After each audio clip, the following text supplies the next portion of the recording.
Hello. Today we're going to take a look at the Patriots receiving yards and targets from 2014 through 2019. Looking specifically was how reliant were the Patriots on Julian Edelman in 2019, and how did they fail to get a second and third weapon in 2019. First, we're going to take a look at the receiving yards by year, starting in the top left, 2019, and then working left to right, and then going down left to right again, working our way from 2019 through 2014. So you're going to see the receiving yards and then the percentage of the team's receiving yards. So in 2019, Edelman had 27% of the team's receiving yards, which was the most in this span.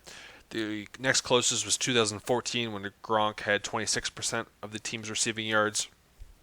You notice also in 2019, James White had 16% with 645 yards, and Philip Dorsett had 10% with 397 yards. The alarming thing to me here is Dorsett and Jacoby Myers' numbers are both below 400 yards receiving. You go back any other year, they're all above 500 yards, at least for the third receiver, and the fourth receiver has over 500 yards in at least 3 of those years. So clearly a big drop-off last year with the 4,153 yards, league average of 3,759. Patriots getting the closest they've been to that league average. And Edelman and White were the two main guys that had the bulk of the production, and really a big difference between those two, as we'll show later. So graphically taking a look at it, what they were doing last year, you have the top receiver in the dark blue, second receiver in orange, so on and so forth, and you see Edelman last year with the biggest gap going back until up until Gronk's year, and then progressively all getting worse. The thing that sticks out to me, the third, fourth, and fifth receivers, all less than 10% of the team's receiving yards. That's really alarming. The years before you'll see 15% usually, and it just shows the lack of production there from those 3, 4, or 5 guys, or lack of development of finding a third, fourth, or fifth option last season. When we look at it from a targets perspective, it gets even a little bit more alarming to me. Edelman, at the age of 33 last year, had 153 targets. You see in the bottom right corner, which was responsible for 26% of the attempts. It's not the worst it was in this stretch. The worst was actually 2016, where he had 29% of the snaps. But you're also looking, he's 3 years younger at that point. And then the other thing, 3, 4, and 5 are all better receivers. Martellus Bennett, Chris Hogan, Malcolm Mitchell were all reliable weapons. You go back to the Falcons Super Bowl, rewatch that.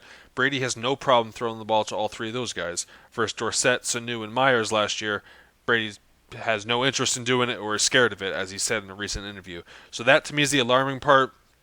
You look back at the last 2 years, 2017 through 2018, you see more numbers you're looking for.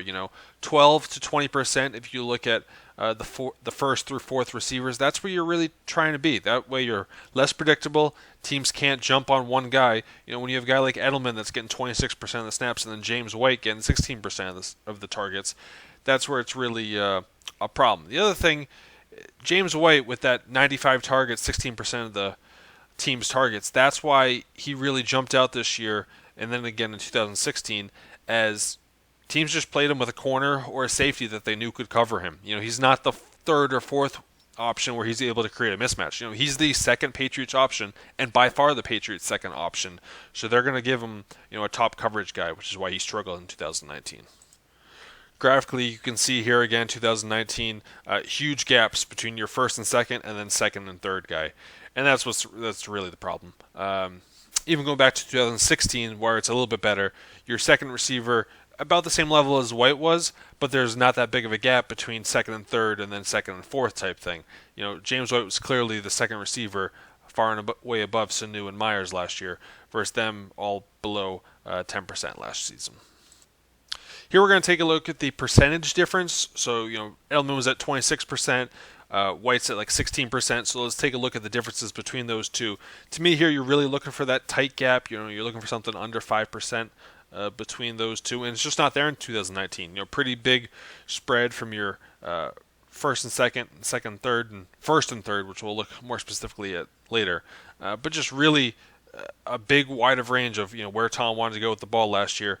Compared to years previously, at least the weapons he felt like. When you look at a targets perspective, again, 2016, that's where it clearly jumps up, that Edelman and White were both big options back then, which is very consistent with 2019. So to me, you go and say, all right, 2016 to 2017, what was the difference? And then 2019 through 2020, what's the difference that you can do?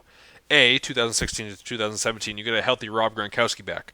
Rob Gronkowski is not walking through that door in 2020, and even if he does, it's not going to be 2017 Rob Gronkowski. He's clearly going to be smaller or a step or two lighter. You also look at Brandon Cooks. They trade in this first-round pick here to go get Brandon Cooks. I don't think so. So that's another significant step backwards. Danny Amendola, James White, I mean, maybe pieces you can fill in, but those top two options from 2017 are not walking in this door in 2020. We'll wrap up by looking at the receiving yards and targets for the difference between the first and second and first and third. And this is where, to me, it really jumps up that clearly Edelman and then White to a degree were just such a big factor in 2019. The Patriots were way too reliable on them. The difference in both receiving yards and targets between Edelman and then the third receiver last year was 17%. Just a huge, huge difference. We're talking about, in a game where you're going to have 100 plays, that's 20 plays, excuse me. That's 17 plays, excuse me, that you're going to go to Edelman over going to another receiver. And that's too big of a difference. Teams can really predict that. They can really play off that, and you're just going to have limited success when you're trying to do that. Now, although Edelman was very successful last year, clearly he's taking wear and tear on his body, and you're not having many options for Josh McDaniels to call plays. And this just shows it just not a pretty picture. The Patriots were too reliable on Julian Edelman in 2019, and he goes from 33 to a 34-year-old in 2020. Is he going to be able to withstand as much as he did in 2019? I don't think so. Patriots are going to need to add more weapons in 2020.